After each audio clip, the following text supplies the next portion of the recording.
Sure you don't read anything ahead of time.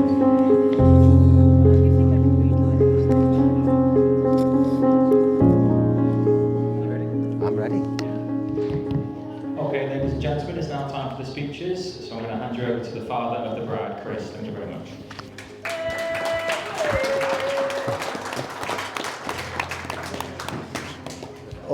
All I'll say is I think I've waited 26 years for this opportunity, Maddy.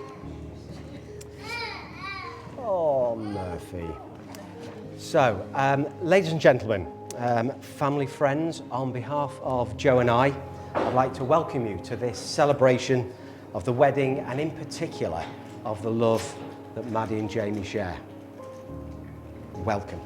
So, what can I say about Maddy?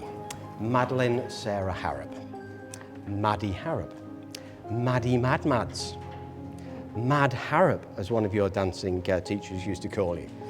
Now, before I go into all the things about that, I do need to say at Maddy's request, today's speech has been sponsored by ChatGTP and supported by Copilot. So you'll be fine.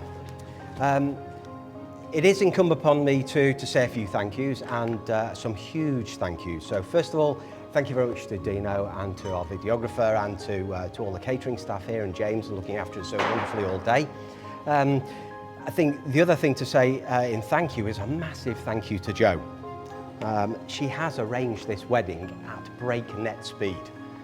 It's been amazing. It's run like clockwork, everything's been arranged. If you'd have seen the state of our front room at home yesterday, you would have seen eucalyptus galore everywhere, but it's all come together, so well done, Jo. Congratulations, thank you.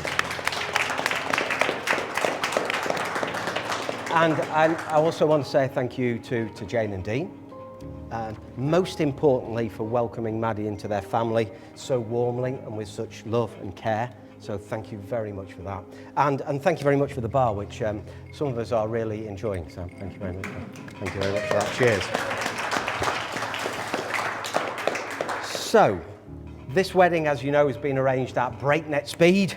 We had a phone call. Dad, Jamie's signing his contract tomorrow. Oh, that's really nice, darling. What job's that for? Oh, the Cayman Islands.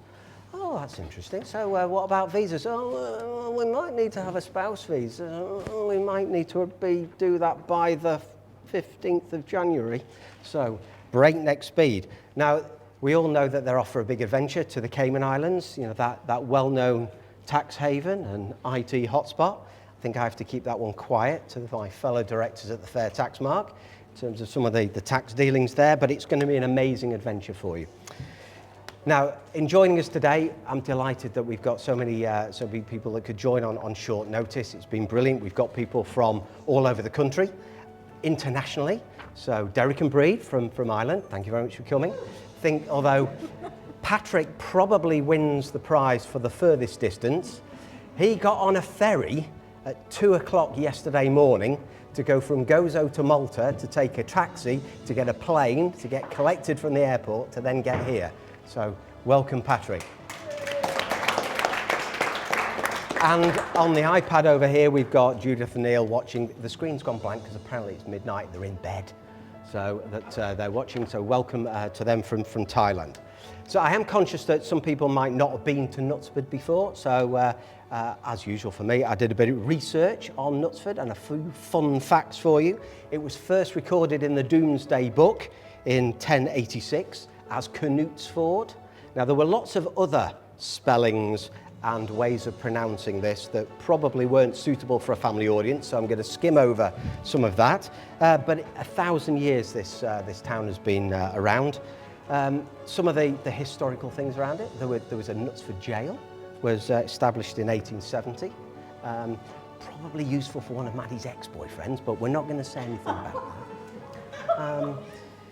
The railway station that's there was opened in 1862. My father, who's unwell today, can't be with us, but his steam engine actually ran along that track back in 1948, is what I found that. During the Second World War, General Patton made his home here and was famously known for swearing at all and sundry. So again, something that kind of fits with today. And most importantly, in 1992, a certain Joanne Wardle got married at Knutsford Methodist Church. Joe, I have to say at this point, you look beautiful, because apparently 11,461 days ago, I forgot to say at my wedding that Joe looked beautiful. So not that there's been any counting that's gone on during all of that time, but Joe, you look beautiful. Other people around, other fun facts for Knutsford, of course, it was voted the best place to live and therefore the best place to get married. Congratulations. The RHS flower show at Tatton has been going for a number of years, and it's where Madeline starred very early in her concrete paving modelling career. And that was before she went on TV. And don't worry, I still have the tapes, and if you'd like to see those tapes of a 4-, 5-, and 6-year-old Madeline, I have them. Don't worry. Other famous people, there's been some writers.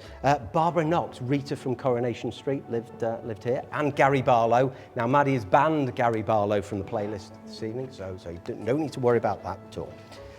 However, the most important reason we're here is because weddings are a time for celebrations and, as I've said, reflections. And 26 years in the coming are some reflections on Madeline. Now, where do I start? So, Maddy is kind, intelligent, gorgeous, charming, loving. Mads, I'm really sorry at this point, I couldn't read your writing. Right, so you needed to send it to me on WhatsApp because yeah, that dyslexia. So you're gonna have to read the rest to me later. But seriously, Maddy, genuinely, Maddy is incredibly loving. She is fiercely loyal. She's determined. She's strong-willed. She's always been slightly rebellious, stubborn. You've already signed, Jamie. Sorry. And actually, in a nod to my gran, who described me as being obstreperous, Maddy I would describe as being charmingly obstreperous. And of course, today, incredibly beautiful. I think you'd all agree how beautiful Maddy looked today. Now, apart from all of those amazing things, Maddy is also incredibly talented, and she always succeeds at whatever she puts her mind to, as long as it's her choice and her timing for when she wants and how she wants to do it. She's hugely intelligent, she's creative, she's an amazing communicator, and she's an amazing teacher. And Joe and I are incredibly proud of you. And I hope we tell you enough, because we really are. In her short career so far, she's been a pastry chef. She's been a sommelier. Slight influence maybe from mum and dad on that one. She's got a degree in food business entrepreneurship. She's been a coder. She's been a developer. And now she's teaching IT and apprenticeships, which is absolutely amazing. And we are incredibly proud, aren't we, Joe? Now, from that, I think you can tell that Maddy's always done her own thing. And if I can kind of indulge a few kind of memories from my history and past, she's right from the word go, she did her own thing. So whether that was playing football with the boys, Sam Fife will remember Maddy playing football at school, I'm sure. Maybe he doesn't remember her weeing in the bushes, but we were told about that. Charging around the playground, boisterous, lively.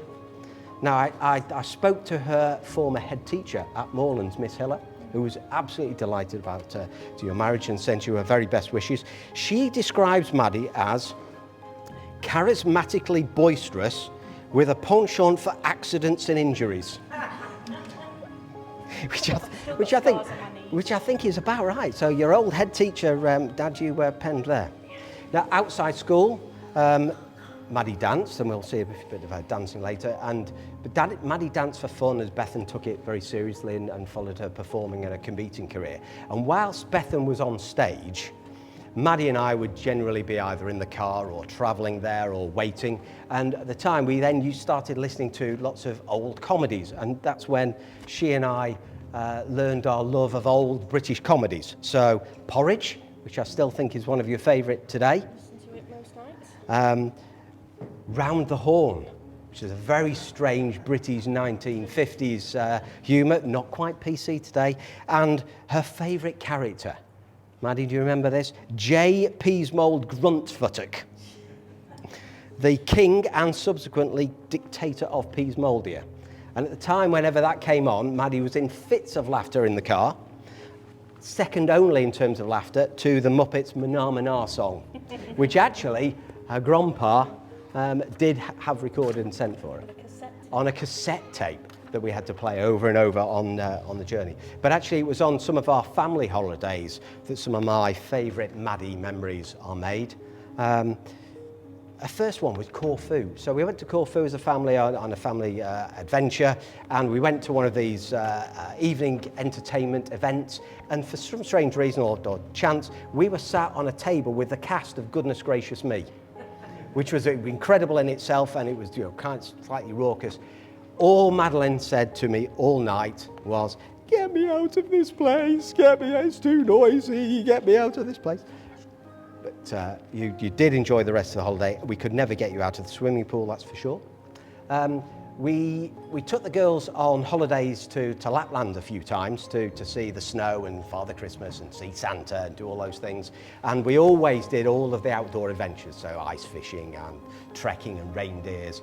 Maddy and I took a reindeer journey together because it was 2 and 2, so Joe was with Bethan and I was with Maddy. And the dogs in front of us were, they needed to go to the bathroom basically, and it was spraying up to us. And you can imagine Maddy at the time was pooing on me.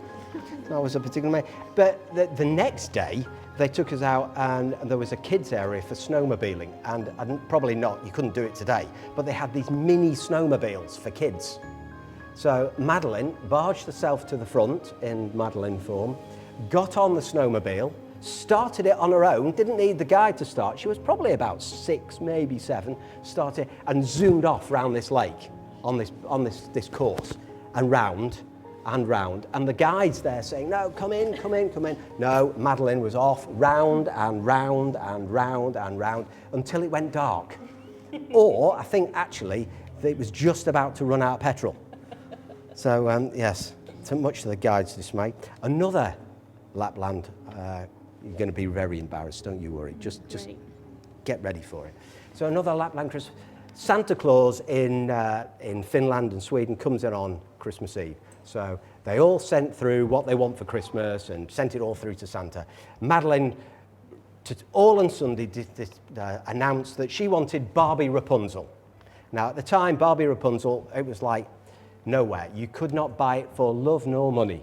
Not a chance. We tried everything. Joe was, in the early days, on the phone, on the internet. We were all over. We were phoning, travelling, doing everything. All our contacts, all over the country, nobody could find it. So we said, right, we'll find something else. Christmas Eve, Santa comes in on his sleigh into the hotel.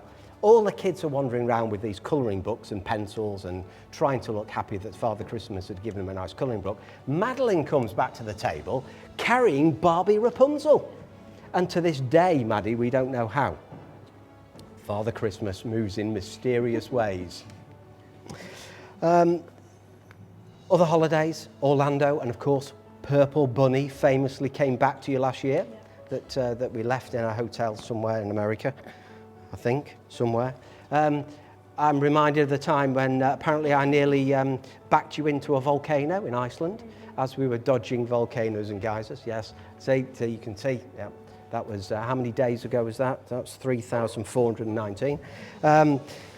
Swimming in Orlando with dolphins. Now, Madeline had hurt her hip, but swimming with these amazing dolphins, the dolphin was nudging her hip, and within a day, Maddy was cured. So some of the amazing things that happened to Maddy.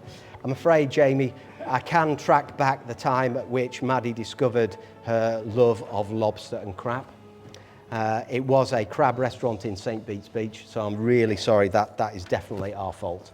Because I think your bill for lobster and crab in the Grand Cayman is going to be rather large, as you probably have realised already. Other trips, eating flying fish sandwiches. Flying fish. Madeline went to the beach quite a bit on her own one of the holidays in the Caribbean. We could never work out why until we discovered underneath her sun lounger a row of empty rum punch cups. and Madeline asleep in the sun. I did tell you it was embarrassing. Yeah, me. Other holidays, definitely with Beth and Maddy. Greek dancing in Lindos, having drunk far too much ouzo when they thought we weren't looking. Yes, they see the look on Bethan's face says it all. Yeah, yes. And I know these amazing events, right the way through to our last family holiday, which we were joined by Jamie when we went to see Patrick and spent some time with Mum in Gozo and had a fantastic time. And everything was going brilliantly. It was very clear to Joe and I at the time that Maddy was besotted with Jamie, and they were spending all this time together. And to give Jamie and Chris a bit of an experience of the full kind of Gozo treatment, Patrick arranged for them to go scuba diving. And for those of you who don't know Patrick and Gail have run this amazing scuba diving centre in Gozo for a long, long time.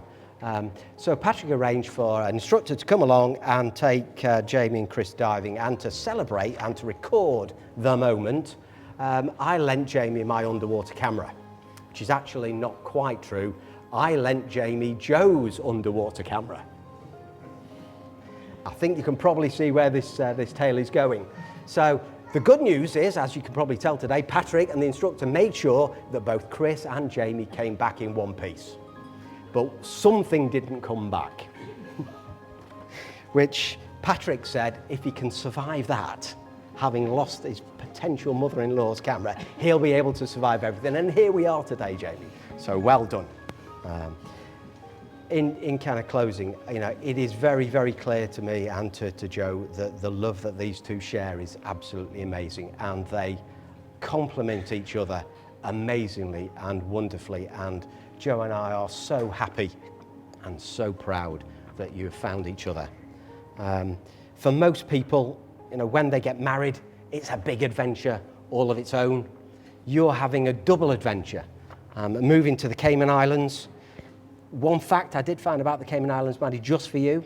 Okay, so Christopher Columbus discovered the Cayman Islands. He called it Las Tortugas, which was then in the Johnny Depp Pirates of the Caribbean films, which I know you love because you made us play the theme tune on one of our road trips across America constantly. And every week in November is Pirate Week, and you will be there for Pirate Week this year. So you've got a fantastic adventure to come. With rum. One last time for me in saying this, Maddy and I share a drink time. So, Maddy, what time is it? It's margarita time. So, ladies and gentlemen, not quite margarita, but please join me in toasting the happy couple and sending them all our love, all our best wishes for their life together, and in particular for their next adventure. Ladies and gentlemen, Jamie and Maddy. Jamie and Maddy. And can I just add, the lovely Jamie, my new son-in-law, did replace my lost camera amazingly and very quickly, and it was the last one on the planet, so he is absolutely fantastic. Here.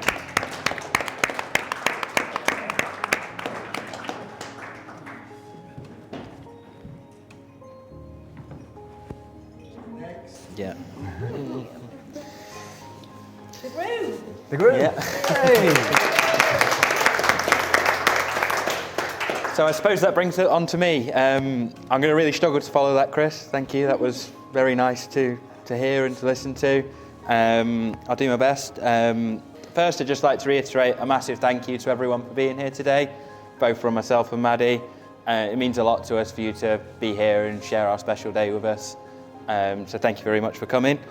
Again, to reiterate, a special thank you to Chris and Joe. Without you, it would not have been possible to get this wedding through in the last 4 weeks, 3 weeks, however quick it was.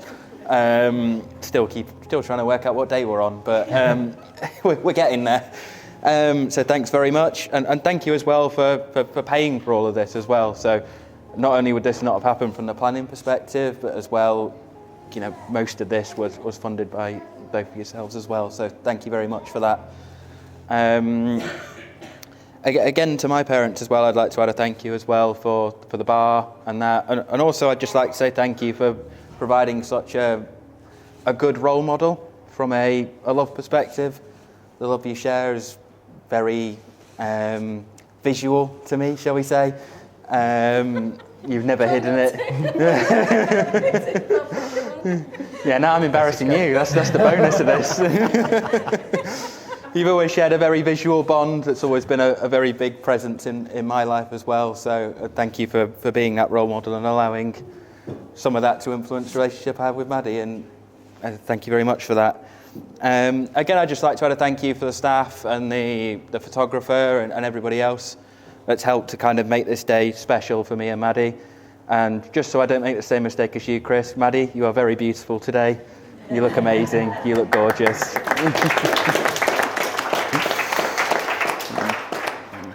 And then finally, I'd just also like to thank Jack for agreeing to do a speech, because he is scared of public speaking. So that's another thing I get to enjoy putting him through this suffering. So thanks for agreeing to do one. And I kind of want to talk about when me and Maddy first met. So when we thought we first met, and I'll come back to this, so if you just bear with me throughout the story. When we thought we first met was at a house party, one of our friends. We hit it off that evening, we had a great time, and we started seeing each other kind of from there.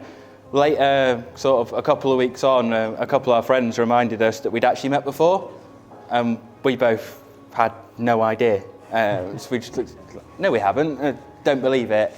And shortly afterwards, someone managed to find a picture, it was actually on my phone, of Maddy at a pub, about 2 years prior. So we'd definitely met. We still can't really believe that to this day. No contact with each other. We don't remember seeing each other that night. But we did end up spending an evening together in a pub somewhere, and neither of us have any idea about it. So. Not through alcohol. Well, the booze must have been good if we can't remember it. And then kind of from when we met in that night on that house party, things never really stopped. The pace just kept going. I mean, Chris and Joe probably noticed quite quickly things disappearing out of the house as Maddy tried to sneakingly move out. I don't think she told you for a good 6-7 weeks until after she'd already moved half her wardrobe into the flat. So you just quietly sneaked out the door, one handbag at a time. And then kind of from there, it's just been one thing after another. After kind of, I think it was somewhere between 4 and 6 months together, we looked at buying a house together. So it's just been one thing after another. We've never really stopped that pace. And as I said to you earlier in the wedding, we've always gone this fast, and we just roll with it. And that's one of the things I love about our relationship. We never slow down. I've always done everything quickly, as anyone that knows me know. I run through everything at 300 mile an hour and just deal with shit happens, whatever. We'll roll with it. And I think you're the only person I've ever met that's never actually asked me to slow down. If anything, I struggle to keep up sometimes. So it's a breath of fresh air for me, and something I very much enjoy about our relationship. And yeah, so obviously we went to buy a house together after being together for only 6 months. We got bean together after only being together for 12-13 months, probably around that period. We're married together. We've only known each other for 2 years. So we don't think time is relevant, and every moment we cherish together, and we've very much enjoyed spending all that time with each other. I don't think we've ever really been apart for longer than 24 hours. So thank you for putting up with me for that long and dealing with me, basically, because I am incredibly awkward, as people noticed earlier when I turned up without a bow tie tied, but I still refused to wear a clip-on one, so everyone rallied round to try and get it tied. There's some entertainment for everybody. And then just finally, just very much looking forward to the next chapter. So as has already been mentioned, we're heading off into the Cayman Islands shortly. We don't have a date yet, really. We think it's the 26th of March, but it's something we're very much... Feb, yeah, not March. We're very much just making it up as we go along and going with our usual fast as we can and just roll with it. Again, just like to say thank you to my new wife. You are very beautiful today. Love the dress. And I'd like to raise a toast to my new wife, Maddy. To Maddy. To Maddy.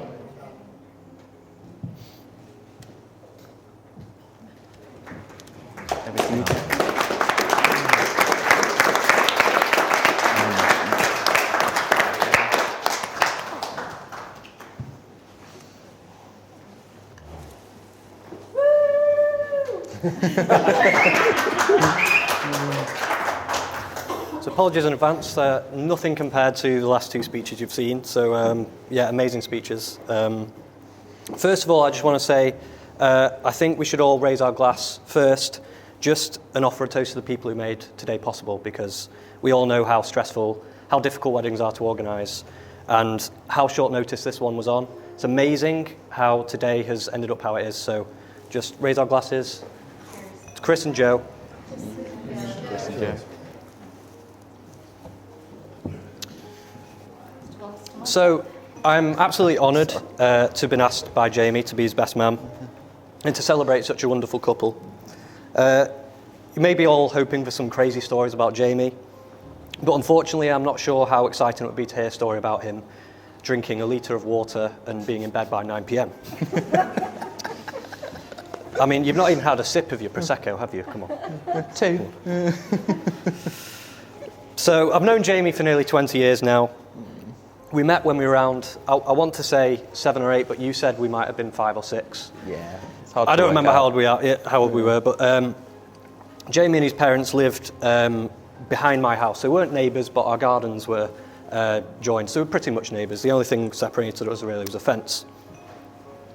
I could always hear him and his brother playing in the garden, but we didn't really interact for a while until he got a climbing frame right by our fence, so we could always just look over. And I just remember he'd always look over at us and just stare at us. And eventually he decided to, we decided to chat to each other. And I remember this interaction to this day. I think I asked him, how old are you? Because for some reason when you're 7 or 8, that's important. Important.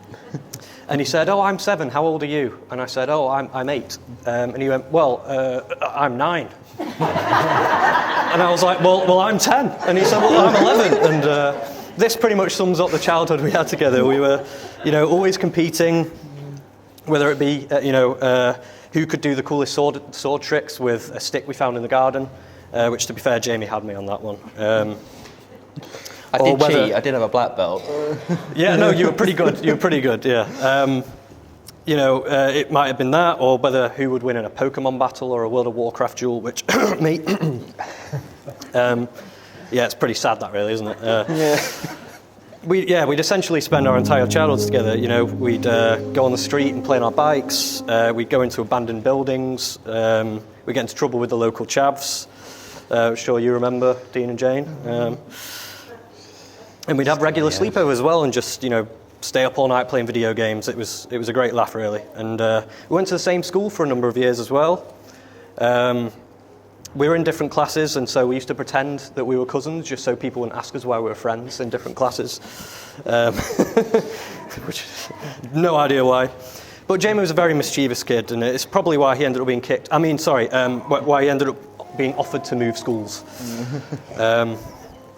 We had some great times together, and also some, not so great times, such as when in my back garden we got stung by a whole wasp nest. Well, I say that, the whole wasp nest was on me, you had one on you, and you were crying more than I was. But anyway, yeah, so I just want to say, after all these years, it's surreal to see where Jamie's come, and to be stood here today as his best man, it's an absolute honour, and it fills me with joy to see him with a woman that makes him happy, and it's very clear. So I'd like to thank you, Maddy, for choosing my weirdo nerd as a friend. And I can see how happy you make him, and it's extremely obvious how well of a match you are. So yes, thank you for choosing him. So yeah, if we could all raise our glasses to Jamie and Maddy. I wish you both a long life of happiness together. Cheers, Jamie and Maddy. Cheers.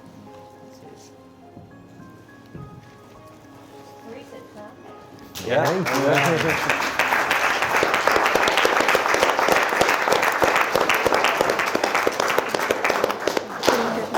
just like Yep. to add one more final note, and I'm going to hang on to Jamie for the purpose of the video. I would like for us to all be upstanding, not only for Maddy and Jamie, but for all our absent friends and family, please. To Maddy and Jamie, and absent friends and family. Maddie and Jamie. Maddy and Jamie, absent friends and family. Is it 4?